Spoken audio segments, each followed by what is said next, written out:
नमस्कार. दिलखुलास कार्यक्रमामध्ये आपलं मनापासून स्वागत. दिलखुलासचे अनेक भाग आपण बघितले असतील, पण यातल्या दिल या शब्दाला खरोखरच समर्पक आणि साधणारा असा आजचा भाग आम्ही आपल्याला दाखवणार आहोत. याचं कारण आजचे आपले पाहुणे आहेत जागतिक कीर्तीचे हृदयरोग तज्ञ डॉक्टर जगदीश हिरेमठ. डॉक्टर, आजच्या कार्यक्रमात मनापासून आपलं स्वागत. तुमच्या एकूणच आयुष्याविषयी, तुमच्या करिअरविषयी, तुम्ही ज्या क्षेत्रात वैद्यकीय क्षेत्रात काम करतात त्या वैद्यकीय क्षेत्राविषयी, तुमची विशिष्ट जी कामगिरी आहे या क्षेत्रातली त्या कामगिरीविषयी आज आपण मनमोकळेपणाने बोलणार आहोत. सुरुवात करताना मला तुम्हाला तुमच्या पूर्वीच्या महाविद्यालयीन जीवनाकडे न्यायचं आहे. त्याचं कारण एक जीवनपट असतो, त्याच्या मागची एक साधना असते आणि ती उलगडत आपल्याला आपल्या दर्शकांपुढे ठेवायची.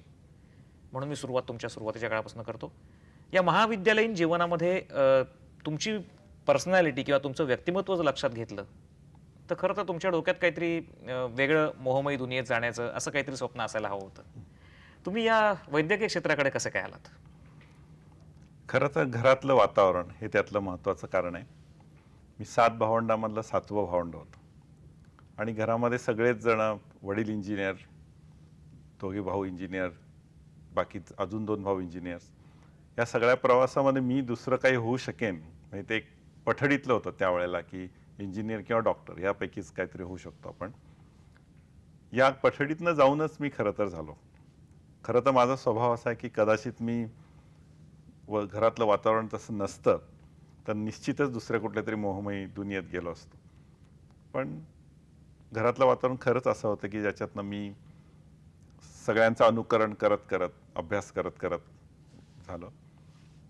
SSC बद्दल माझ्यावरती खूप कॉन्सन्ट्रेशन होतं, कारण आमचे सगळे काही भाऊ 5 आणि 10 मार्कांनी बोर्डात यायचे चुकलेले होते. त्यामुळे भयंकर कॉन्सन्ट्रेशन खाली माझ्यावरती देखरेख ठेवली गेली आणि SSC बोर्डामध्ये मी आलो. कधीची गोष्ट साधारणतः ही? 1973 साली, मॉडर्न हायस्कूल पुणे. आणि त्याच्यानंतर मग त्यावेळेला मात्र एक भाऊ ऑलरेडी मेडिकलला आमचा गेलेला होता. म्हणजे 2.5-3 लाख मुलांमधनं तुम्ही त्यावेळेला बोर्डामध्ये आलात? हो, 2,28,000 टू बी प्रिसाईज. म्हणजे माझ्या सर्टिफिकेटवर तसं लिहिलेलं आहे. आणि पुढे मी जेव्हा ऑस्ट्रेलियामध्ये हे सर्टिफिकेट त्यांना दाखवलं तेव्हा माझ्या बॉसला तर चक्करच यायची वेळ आली होती, कारण त्यांना हे आकडेच खरं जमत नाहीत. पण त्यानंतर मी A ग्रुपला जायचं का B ग्रुपला जायचं वगैरे ही चर्चा घरात झाली होती. आणि भाऊ सगळे इंजिनियर होते, एकच भाऊ मेडिकलला गेला होता. त्यामुळे फार चॉईस न ठेवता मला मेडिकलला पाठवलं गेलं आणि मी आनंदाने गेलो. म्हणजे मला खरंच बायोलॉजी किंवा तत्सम विषय आवडायचे. वैद्यकीय क्षेत्रामध्ये असणारी मुलं म्हणजे शिकणारी मुलं यांचे इतरही अनेक छंद असतात आणि ते छंद, विशिष्ट छंद जोपासताना दिसतात. काही गाणं असतं, नाट्य असतं. तर त्यावेळेला तुमच्या आयुष्यात जो डोकावलेले असे छंद कुठले? मुख्य छंद म्हणजे खेळ.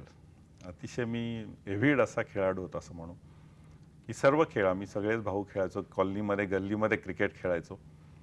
क्रिकेटबद्दल भयंकर आवड. अजूनही आज माझी पॅशन म्हटली तर क्रिकेट हीच आहे. पण टाईम कन्झ्युमिंग हा असा खेळ असल्यामुळे त्याच्याकडे जास्त लक्ष नाही देता मी बास्केटबॉल खेळलो.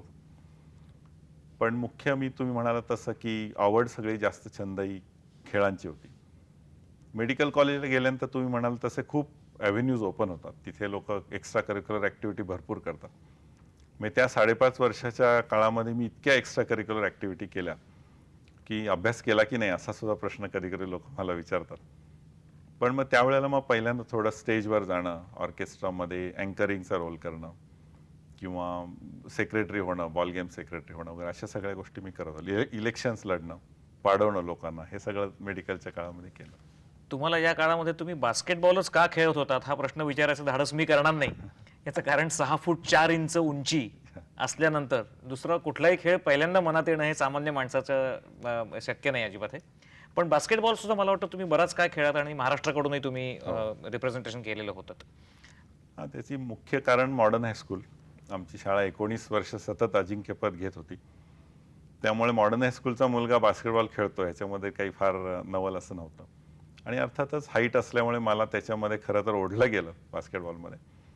आणि तो असा एक खेळ आहे की ज्याच्यामध्ये तुमच्या पाठीवरती डोळे निर्माण व्हायला लागतात. आणि खरंच मला खूप आवडायचा तो खेळ, अजूनही आवडतो. आणि मग त्याच्यातून पुढे जात इंटर कॉलेजिएट चॅम्पियनशिप जिंकली, मग युनिव्हर्सिटीमध्ये सिलेक्शन झालं. असं होत होत मग महाराष्ट्रापर्यंत मी गेलो. 2 वर्ष मी नॅशनल गेम्स खेळलो महाराष्ट्राच्या टीमकडून. डॉक्टर, या सगळ्या तुमच्या वाटचालीमध्ये मेडिकल स्पेशलायझेशन ज्याला आपण म्हणतो ते तुमचं हृदरोगाकडे कसं झालं? म्हणजे इतर अनेक शाखा असतात, त्यांचा तुम्हाला मोह का नाही पडला? MDला जेव्हा आम्ही जातो त्यावेळेला जनरल मेडिसिन म्हणजे संबंध हेड टू टो अशा प्रकारचं आमचं शिक्षण असतं मेडिसिनमध्ये. पण आमचं पर्टिक्युलर युनिट होतं ते कार्डिओलॉजी युनिट होतं. आणि त्यामुळे पहिल्यापासूनच थोडंसं हार्ट रिलेटेड गोष्ट, सगळे पेशंट तिथे येतात, पेशंट मॅनेजमेंटमध्ये हार्टशी संबंधित तिथे असायचं. यामुळे खरी आवड निर्माण झाली. आणि पहिल्यापासून असं मला सारखं वाटायचं त्या मेडिसिन झाल्यानंतर की मी कार्डिओलॉजिस्टच होणार, म्हणजे दुसरं काय मी होऊ शकेन याच्यावरती माझा विश्वासच नसायचा त्यावेळेला सुद्धा. पण त्याच्यानंतरच्या काळामध्ये इथलं शिक्षण पूर्ण झाल्यानंतर एक कुठेतरी आयुष्यामध्ये निर्णय घेण्याचा किंवा एक कलाटणी देणारा असा प्रसंग किंवा असा काळ येतो. त्या काळाविषयी तुम्ही काही सांगू शकाल की जिथे तुमचं ठरतं की आता हे आपलं पुढचं आयुष्य असणार आहे? तो काळ नेमका कसा होता? पुण्यामध्ये MD झालो 1983 साली. त्याच्यानंतर अप्रेंटिसशिप करण्यासाठी असं म्हणू किंवा काही एक्सपिरियन्स घेण्यासाठी मुंबईला मी नानावटी हॉस्पिटलमध्ये आलो होतो. आणि त्या काळामध्ये doctor MJ Gandhi, doctor Pahilajani, doctor Lekha Pathak हे सगळे त्यावेळेला आमचे ऑनरीज होते त्यावेळेला. तर मी नुकताच मुंबईत आलो होतो आणि एक केस त्यावेळेला अवघड हार्ट अटॅकची केस, ही अँजिओग्राफी करत असताना तो पेशंट दगावला टेबलवर. शुक्रवार संध्याकाळची गोष्ट होती. आणि त्यावेळेला मला इतकं त्याचं वाईट वाटलं की मी अक्षरशः माझ्या डोळ्यात पाणी आलं आणि मी म्हणलं मी जातो पुण्याला, आता काही मला परत यायचं नाही. त्यावेळेला डॉक्टर MJ गांधींनी मला सांगितलं की मला तुला परत सोमवारी इथे बघायचं आहे. आणि मी जेव्हा परत सोमवारी गेलो त्यावेळेला त्यांनी मला अक्षरशः मिठी मारली आणि ते म्हणाले आता तुझं कार्डिओलॉजी करिअर सुरू झालं, नाव you walk on the path of cardiology. आणि मग तेव्हापासून जो तो डोक्यामध्ये हे झालं की कार्डिओलॉजिस्टच होणार आणि त्याच्यामधनं मी पुढे वर येणार. 1.5 वर्ष जवळजवळ मी नानावटी हॉस्पिटलमध्ये काम केलं आणि नंतर मग मला DM कार्डिओलॉजीला JJ हॉस्पिटलमध्ये रजिस्ट्रेशन मिळालं. वैद्यकीय शिक्षणापर्यंत येऊन पोहोचलेलो आहोत. तुम्ही मुंबईमधून किंवा मुंबई विद्यापीठातून शिक्षण घेतल्यानंतर जेव्हा ऑस्ट्रेलियामध्ये या विषयातलं पुढचं ॲडव्हान्स्ड शिक्षण घेण्याकरता गेलात त्यावेळी तुम्हाला तिकडचा अनुभव आणि त्याच्या आधीचा भारतातला अनुभव याच्यातली तफावत नेमकी काय वाटली? तफावत प्रचंड होती. मुख्य म्हणजे एक कल्चरल शॉक होता ऑस्ट्रेलियाला जाणं आणि तिकडचं आयुष्य जगणं हे. तसा मी भारताच्या बाहेर फार पूर्वी गेलेलो नव्हतो. एक परीक्षा देण्यासाठी कधीतरी नैरोबीला वगैरे गेलो होतो. मेडिकलच्या दृष्टीने पाहायला गेलं तर ऑस्ट्रेलिया हे इंग्लंड आणि अमेरिकेच्या मध्ये कुठेतरी बसतं, म्हणजे अद्ययावतपणाच्या सायंटिफिक ॲडव्हान्सेसच्या दृष्टीने. आणि अतिशय रिलॅक्स लोक, अतिशय फ्रेंडली लोक.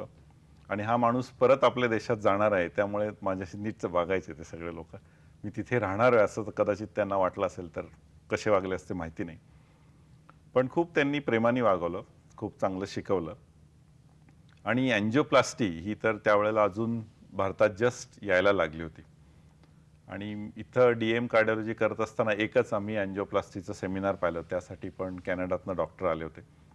आणि जसलोक हॉस्पिटलमध्ये तो सेमिनार असा पहिल्यांदा लाईव्ह सेमिनार होता की आम्ही ऑडिटोरियममध्ये बसलो होतो आणि तिकडे चाललेली प्रक्रिया ही आमच्यासमोर रिले केली होती आणि आम्ही त्या ऑपरेटरना प्रश्न विचारू शकतो अशा प्रकारची ती कॉन्फरन्स होती. तर त्या कॉन्फरन्सनी मनावर इतका असा परिणाम झाला होता की आपल्यालाही अशा प्रकारचं काम करता यायला पाहिजे अशी इच्छा झाली होती. पण त्यावेळेला प्रकरण खरंच फार अवघड वाटत होतं. याचं कारण फायनान्सेसच्या दृष्टीने भारतामध्ये सगळं कसं शक्य होईल ही अडचण होती. ऑस्ट्रेलियामध्ये गेल्यानंतर तिथे फायनान्सेस हा प्रकारच नव्हता, कारण प्रत्येकाचंच जवळजवळ मेडिकल इन्शुरन्स असतं, हे हेल्थ केअर सिस्टीम असते ती त्याची काळजी घेत असते. त्यामुळे कुठला माणूस पैसे आणि त्यामुळे न झालेली अँजिओप्लास्टी असा कधी तिथे विषयच व्हायचा नाही. पण ज्या काही अँजिओप्लास्टी तिथे त्यावेळेला होत होत्या त्या आत्ताच्या मानाने खूपच जुन्या पद्धतीने होत होत्या. पण त्याचं भरपूर मला वाटतं त्यांनी ट्रेनिंग मला दिलं. आणि जेव्हा मी एका वर्षभराने परत आलो त्यावेळेला असाच माझ्यामध्ये कॉन्फिडन्स होता की इथे आल्यावरती सुद्धा आपण ही व्यवस्थित करू शकू. रुबी हॉलनी त्याच वेळेला पुण्यामध्ये नवीन कार्डियक सेंटर सुरू केलं होतं, नवीन सगळ्या इक्विपमेंट वगैरे आली होती. आणि अशा प्रकारचाच एक पुण्याचा एक माणूस परदेशी ट्रेनिंग घेऊन परत आलेला आहे याचं आपण वापर करावा अशा दृष्टीने ते मला खूप प्रोत्साहन मिळालं. माझा मोठा भाऊ हा सुद्धा कार्डिओलॉजिस्ट आहे. तोपर्यंत तो चांगला पुण्यात एस्टॅब्लिश झालेला होता. त्यामुळे त्यांनी पण मला त्यावेळेला खूप सपोर्ट केला अँजिओप्लास्टी पुण्यात आणण्याच्या दृष्टीने. आणि आत्ता जर मी मागे वळून बघितलं की 89 साली ज्या उपकरणांनी आम्ही अँजिओप्लास्टी केली त्या उपकरणांनी आज मी करू शकणार नाही असं मला वाटतं. पण त्यावेळेला ते अतिशय थ्रिलिंग सगळा असा एक्सपिरियन्स होता की 1 मीटर लांबीची ती वायर आपण मांडीतून हृदयापर्यंत पोचवतो. एक हातात आपण साप धरावा तशी ती सळसळत असते आणि कुठलीही इजा न होता 3 मिलीमीटर रुंदीच्या त्या आर्टरीमधून आपण ती पास करायची. त्याच्यात एक बलून सोडून ती बलून हृदय ॲक्च्युली आकुंचन प्रसरण पावत असताना तो फुगवायचा आणि यामध्ये आर्टरी बंद पडू शकते, फुटू शकते, हे सगळे विचार मनामध्ये असतात आणि हा सगळे ॲक्सिडेंट्स होणं शक्य सुद्धा असतं.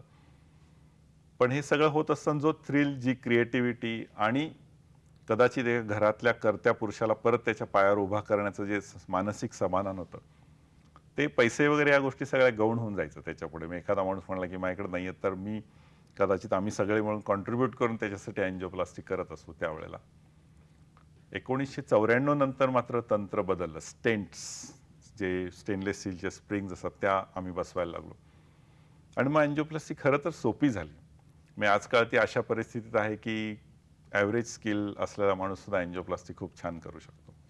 डॉक्टर, हे सगळं ऐकताना मला माझ्या डोळ्यापुढे चित्र उभं राहिलेलं होतं किंवा ते चित्र मी बऱ्याच वेळेला माझ्या व्यवसायामुळे बघू शकतो, त्यामुळे मला ते समजू शकतं. पण सर्वसामान्य माणसाच्या डोळ्यापुढे तुम्ही जो काळ आत्ता सांगता आहात, ज्या काळात ती सुरुवात झाली 85 ते 88चा काळ, त्या काळात म्हणजे सामान्य माणूस हापकूनच जायचा की हे तंत्र इतकं अफाट खर्चाचं, तेही आपल्या हृदयावर काहीतरी शस्त्रक्रिया करणारं. तर त्या मानसिकतेबद्दल तुम्ही काही सांगाल का? की ती मानसिकता तुम्हाला आज इतक्या वर्षानंतरही लोकांची, रुग्णांची बदलली असं वाटतं का? खरं तर मानसिकता फार कमी बदललेली आहे अजूनही. जरा पूर्वीपेक्षा जरी परिस्थिती बरी असेल तरी सुद्धा आपल्यावर वेळ येईपर्यंत त्याबद्दलचं फार ज्ञान घेण्याची आपली वृत्ती नाही. कारण आपल्यामध्ये तसे अशा प्रकारचे कार्यक्रम किंवा अवेअरनेस प्रोग्राम्स हे कमीच असतात. त्यामुळे प्रत्यक्ष जेव्हा हार्ट अटॅक येतो त्यावेळेला मग कुटुंब खडबडून जागा होतं, मग त्याचे मित्र जागे होतात आणि मग पळापळ सुरू होते. आणि मग अँजिओप्लास्टी म्हणजे काय किंवा अँजिओग्राफी म्हणजे काय किंवा हार्टचं आम्ही काय करणं, हे सगळं आम्हाला पेशंटला त्यावेळेला अतिशय बेसिकपासून शिक्षण द्यायला लागतं. काही काही असतात लोक जे तयार असतात, त्यांना आधी माहिती असतं कोणाच तरी काहीतरी झालेलं असतं, पण बहुतेक लोक अजूनही अजिबात त्यांना माहिती नसते आणि पैशाच्या दृष्टीने अजिबात आर्थिक तयारी नसते. त्यामुळे असा सुद्धा प्रसंग येतो की केवळ पैसे नाहीत म्हणून अँजिओप्लास्टी केली गेली नाही, असा प्रसंग आज सुद्धा येऊ शकतो. पण एकूणच खर्चाचं सगळं गणित जर लक्षात घेतलं तर त्या काळात म्हणजे एक 80-85-80च्या दशकामधला उत्तरार्ध आपण लक्षात घेऊयात, तर त्या काळामध्ये आणि आजच्या काळामध्ये खर्च हा खरोखर या अशा शस्त्रक्रियांना एवढा येतो का हो? कारण सामान्य माणसाला प्रश्न पडलेला असतो की हा सगळा पैसा हा डॉक्टर स्वतःच्या बुद्धिमत्तेकरता आणि शिक्षणाकरता म्हणून पेशंटकडनं उकळतायत का, तो खरंच शस्त्रक्रिया करता येतो? हा प्रश्न डॉक्टरांना, सगळ्या पेशंट्सना पडलेला असतो. नाही, याच्यात खरं तर काही तसं तथ्य नाही आहे. म्हणजे हा सगळा जो खर्च आहे तो ज्याला आम्ही हार्डवेअर म्हणतो असा आहे की मी मगाशी म्हटलं जी वायर असते जे आपण हातात धरतो त्याची किंमत 7-8 हजार असते. एक गेली नाही म्हणून मी दुसरी वापरली तर 8 हजार रुपये हा पेशंटच त्याचे पैसे भरत असतो. किंवा जी स्टेंट आम्ही वापरतो ती बॉलपेनची रिफिल असते, त्याच्यावरची असलेल्या स्प्रिंगसारखी दिसणारी ती स्टेंट असते. या बॉलपेनच्या रिफिलच्या स्प्रिंगची किंमत 50 पैसे असते, या स्टेंटची किंमत 50,000 रुपये एवढी असते. त्यामुळे ही सगळी असेंब्ली गोळा करता करता त्या हार्डवेअर कॉस्टच जवळजवळ 75-80 हजार. त्यानंतर आम्ही जी लॅब वापरतो त्याचीच किंमत 2.5-3 कोटी असते. त्यामुळे त्याचं एका तासाचं भाडं म्हटलं तरी ते 15,000 रुपये वगैरे सहज होऊ शकतं. आणि मग जसं आपण म्हणतो की आजकाल कार्पेंटर लोक सुद्धा हार्डवेअर वापरले तर 33% त्यांची मजुरी असते, तसं आम्ही आजकालचे मजूर सुद्धा तेवढी थोडीफार त्याची फी घेत असतो. सो हे पैसे खर्च खरंच जास्त आहे. म्हणजे ॲव्हरेज माणसाच्या दृष्टीने म्हणजे माझ्या शाळेतले शिक्षक वगैरे म्हणतात की मी आयुष्यभरची सगळी माझी जी सेव्हिंग आहे ते अँजिओप्लास्टीत घालू का, त्यावेळेला त्यांना काय उत्तर द्यायचं हा खरंच मला माहिती नाही या प्रश्नाचं उत्तर. हृदय आणि रक्तदाब याचा फार जवळचा संबंध आहे आणि हृदरोगावर विचार करताना, उपचार करताना तुम्ही स्वतःच्याच एका वेगळ्या पद्धतीमधून, ज्याला आपण एक ध्यानधारणा किंवा मेडिटेशन अशा प्रकारचं म्हणतो, असा एक समाधी योग, सहज समाधी योग, हा सिद्ध समाधी योग, तो तुमच्या पेशंट्सना तुम्ही औषधाबरोबर तोही सुचवत असता. ही नक्की काय संकल्पना आहे? हाय ब्लड प्रेशर किंवा डायबिटीज किंवा हार्ट अटॅक हे सगळे जर आजार आपण बघितले तर त्याच्यामध्ये स्ट्रेस किंवा मानसिक ताणतणाव ह्याचं महत्त्व भयंकर वाढलेलं आहे. आणि मग अशा प्रकारचे ज्याला आम्ही मनोशारीरिक आजार म्हणतो की ज्याचा उगम हा एका मानसिक तणावामध्ये आहे आणि ज्याचं बाह्य स्वरूप काही शारीरिक व्याधींमध्ये होतं आहे. अशा प्रकारच्या आजारांना ट्रीटमेंट देताना आपण मनाचा मी म्हटलं तसं विचार हा करायलाच लागतो. मग नुसतंच पेशंटला जर आपण म्हटलं की टेन्शन घेऊ नको तर त्याला काही अर्थच राहत नाही. म्हणजे एखादा दम्याचा पेशंट आहे, त्याला म्हणायचं तू दम्याचा अटॅक येऊ देऊ नको, तर तो म्हणतोय माझी इच्छा नाही आहे तसं, दम्याचा अटॅक आतून येतोय, तो माझा दोष नाही. तसंच टेन्शन किंवा अँझायटी ही आपापल्या मनाच्या डिझाईनप्रमाणे ही आतून बिल्डअप होत असते. तर टेन्शन घेऊ नको असं म्हणण्यापेक्षा त्याला जर आपण एक काहीतरी टेक्निक दिलं की ज्यामुळे त्याचं टेन्शन कमी होईल किंवा त्या व्यक्तीला ते टेन्शन येणार नाही, तर त्याचा खूप जास्त फायदा येईल असं माझ्या डोक्यामध्ये नेहमी असायचं. 1992 साली मी पुण्यामध्ये हा सिद्ध समाधी योग हा कोर्स केला आणि तो काय मी डिझाईन केलेला नाही, पण 3 आठवड्याचा हा मेडिटेशन प्राणायाम याच्यावरती आधारित असा कोर्स होता. आणि त्याच्या शेवटी एक प्रचंड वेगळं विश्वच माझ्यासमोर उभं राहिलं. कारण की मला असं लक्षात आलं की आम्ही पेशंट्सना काय सांगत होतो, एक ठराविक प्रकारचा आहार पाळा, ठराविक प्रकारचा व्यायाम करा आणि मानसिक ताणतणाव कमी करा. ह्याला एक मोठं नाव म्हणजे लाईफस्टाईल मॉडिफिकेशन किंवा आदर्श जीवन पद्धती वगैरे असं लोक देतात. पण हे सगळं ह्या कोर्समध्ये आपोआपच डिझाईन्ड होतं. त्यामुळे मी त्याच्या एकंदर कल्पनेवरती इतका खुश झालो की हे टेक्निक जर मी लोकांना देऊ शकलो तर माझं 3/4 काम होणार आहे. कारण चौथा जो भाग आहे औषधं द्यायचा, तो मी कदाचित फार डोकं न वापरता सुद्धा आता करू शकतो. त्यामुळे हे चारही गोष्टींचं जर आपण एकत्र आणल्या की डाएट, व्यायाम करणं आणि मानसिक ताणतणावावर संतुलन, हे मेडिटेशन प्राणायाम या प्रक्रियांद्वारे केलं आणि जर मी योग्य औषधं दिली तर माझ्या पेशंटमध्ये हा रिस्पॉन्स खूप चांगला येईल ह्याची मला खात्रीच पटली होती माझ्या स्वतःच्या अनुभवावरून सुद्धा. म्हणून मग ते टेक्निक मी माझ्या पेशंटपर्यंत पोचवायला लागलो. डॉक्टर, मला एक प्रश्न पडलाय की हे सगळं तुम्ही पेशंट्सना सांगता, बरेचसे डॉक्टर उपचार करतात, धूम्रपान किती वाईट आहे हे सांगतात, मद्यपान किती वाईट आहे सांगतात, पण स्वतः सगळं ते करत असतात. तुम्ही तुमच्या व्यक्तिगत आयुष्यामध्ये हे जे लोकांना सांगता ते तुम्ही स्वतः अवलंबता का? मी स्वतः आहारावरती निश्चित नियंत्रण माझं असतं. धूम्रपान मी अजिबात करत नाही. मद्यपान हे मेडिकली अलाउड असतं, पण तेही ज्या लिमिटमध्ये अलाउड असतं त्याच्यापेक्षा खूप कमी प्रमाणात मद्यपान मी कधीतरी घेतो. आणि खेळ तर मी कायम खेळतो. त्यामुळे व्यायाम करणं आणि आनंद, जीवनाचा आनंद लुटणं आणि आनंदात देणं, या दोन्ही गोष्टी मी फार छान करतो. या सगळ्या आजपर्यंतच्या वाटचालीमध्ये अनेक पेशंट्स तुम्ही तपासले असतील, अनेक केसेस बघितले असतील. एक लाईफ टाईम मिशन ज्याला आपण म्हणतो, एक ध्येय किंवा एक काहीतरी एक महत्वाकांक्षा आणि एक स्वतःचं कर्म करत राहण्याकरता एक म्हणून काहीतरी एक टार्गेट, तर अशा प्रकारचा तुमच्या व्यवसायाचा धर्म तुमच्या डोळ्यासमोर काय आहे असं विचारलं तर काय सांगाल तुम्ही? रॅशनल इंटेलिजन्सवर असलेलं धर्म स्थापन करावं असंच मला वाटतं. आता त्यामध्ये बऱ्याच गोष्टी येतात आणि याच्यासाठी मला माझ्या प्रोफेशनचाच उपयोग होणार आहे. ज्या पद्धतीचे पेशंट मी बघतो त्यांच्या थिंकिंगचा विचार करतो, मी माझ्या थिंकिंगचा त्यांच्यावरती होणारा त्याचा परिणाम बघत असतो. त्याच्यातून खूप बुरसटलेल्या, खूप अंधश्रद्धेच्या, खूप वेगळ्या प्रकारच्या वातावरणात आपण अजूनही उगीचच जगत आहोत असं मला वाटतं. आणि त्यातून खूप ताणतणाव वाढतात, एकमेकांची रिलेशनशिप बिघडतात. खूप गोष्टी अशा आहेत की ज्या साध्या थिंकिंगनी आणि रॅशनल थिंकिंगनी सोडवता येतात. तर अशा प्रकारचा एक धर्म स्थापन करावा अशी माझी मनीषा आहे फार मोठी. कदाचित त्याची एवढी पॉवर माझ्याकडे नसेल, पण निश्चितच ते झालं तर ॲटलिस्ट माझ्या घरच्या लोकांपुरतं, माझ्या फॅमिलीपुरतं, माझ्या सोसायटीपुरतं एवढं जरी मी करू शकलो तरी पुष्कळ आहे असं मला वाटतं. डॉक्टर, तुमचा एक फार कमी जणांना माहिती असलेला छंद म्हणा किंवा तुमची एक खासियत म्हणा किंवा तुमचं एक कौशल्य म्हणा की जे तुमच्या व्यवसायाशी अजिबात संबंधित नाही किंवा असलं तर आम्हाला ते माहीत नाही, ते म्हणजे तुम्ही फार चांगल्या कथा लिहिता. तर या कथा तुम्ही कधी प्रसिद्ध का नाही केल्यात? खरं तसं वाटलं नाही कधी प्रसिद्ध करावं. म्हणजे दर वेळेला मी जेव्हा कथा कोणाला तरी वाचून दाखवली त्यावेळेस सगळ्यांनी मला सांगितलं की प्रसिद्ध व्हायला पाहिजेत. पण कदाचित कोणीतरी येऊन माझ्या कथा प्रसिद्ध करेल म्हणून मी थांबलो असेल कदाचित. मी स्वतःहून बहुतेक मी करणार नाही. पण त्या सगळ्या कथा या तुमच्या व्यक्तिगत अनुभवातून आलेल्या आहेत का तुमच्या कल्पनाशक्तीतून आलेल्या आहेत? कल्पनाशक्तीतून, निश्चितच कल्पनाशक्तीतून. पण अर्थात कल्पनाशक्ती सुद्धा अनुभवावरच अवलंबून असते बऱ्याच वेळा. आणि ती सुद्धा तुमच्या इतर स्ट्रेसेसमधून तुम्हाला रिलीफ मिळावं म्हणून कथा लिहित असता? त्यांनी स्ट्रेस रिलीफ होतो हे मात्र निश्चित आहे. त्यासाठी मी लिहित नाही, पण एकदा गोष्ट लिहून झाली की त्याचं जे समाधान आहे ते अतिशय वेगळं असतं. आणि कदाचित वाचून दाखवल्यानंतर लोकांच्या चेहऱ्यावरचे भाव बघून जे समाधान मिळतं ते सुद्धा it's a great stress relief. एकच शेवटचा प्रश्न विचारतो.